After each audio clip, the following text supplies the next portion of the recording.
બનાસકાંઠા જિલ્લાની વાવ બેઠક પર ભાજપની જીત। રસાકસીના અંતે ભાજપ ઉમેદવાર સ્વરૂપજી ઠાકોર 2442 મતથી વિજેતા થયા। કુલ 24માંથી 21 રાઉન્ડ સુધી કોંગ્રેસ ઉમેદવાર ગુલાબસિંહ રાજપૂત આગળ હતા, પરંતુ છેલ્લા 3 રાઉન્ડમાં બાજી પલટાઈ અને ગુલાબસિંહ રાજપૂતને 2442 મતથી હાર થઈ। ભાજપ ઉમેદવાર સ્વરૂપજી ઠાકોરને 92176 વોટ મળ્યા, જ્યારે કોંગ્રેસ ઉમેદવારને 89734 વોટ મળ્યા, તો અપક્ષ ઉમેદવાર માવજી પટેલને 27195 વોટ મળ્યા। જ્યાં અમારે ક્યાંક ખામી રહી ગઈ છે આયોજનની અંદર, મતદાન કરાવવાની અંદર, એ ક્યાંક ને ક્યાંક અમારી તૂટીના લીધે અમે ચૂંટણીની અંદર અત્યારે પાછળ છે 1000 વોટે, અને લોકો જે ચુકાદો આપ્યો છે અમે સ્વીકારીએ છીએ, અને આગામી સમયમાં આનું અમે સમીક્ષા કરશું કે ક્યાં અમારી ખામી રહી ગઈ। જે રીતે શરૂઆતથી જ આગળ હતા અને ભાભરની અંદર જે અમારી ગણતરી કરતાં થોડાક ભાજપને વધુ વોટ મળ્યા છે, અને બાકી તો દરેક જગ્યાએ ખૂબ સરસ રીતે મદદ।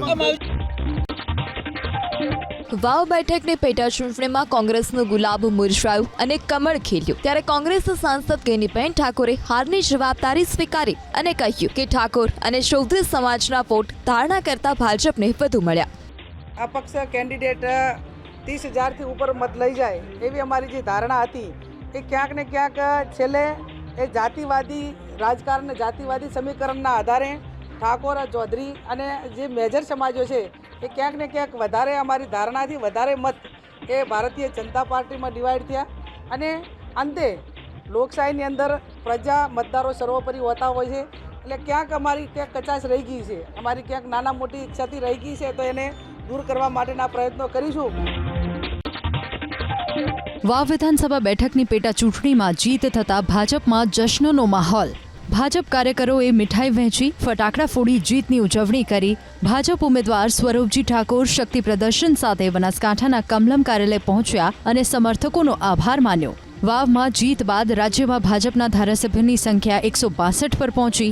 ભાજપનું કહેવું છે, વાવની હાર ગુલાબસિંહની હાર નહીં પણ ગેનીબેન ઠાકોરની હાર છે। પ્રદેશ ભાજપ પ્રમુખ CR પાટીલે પ્રતિક્રિયા આપી કે કોંગ્રેસના અસ્તિત્વ પર હવે સવાલ ઊભો થયો છે। આ તરફ બનાસકાંઠા જિલ્લા ભાજપ પ્રમુખ કીર્તિસિંહ વાઘેલાએ હુંકાર કર્યો કે વાવમાં જનતા અને કાર્યકરોનો પાવર ચાલ્યો।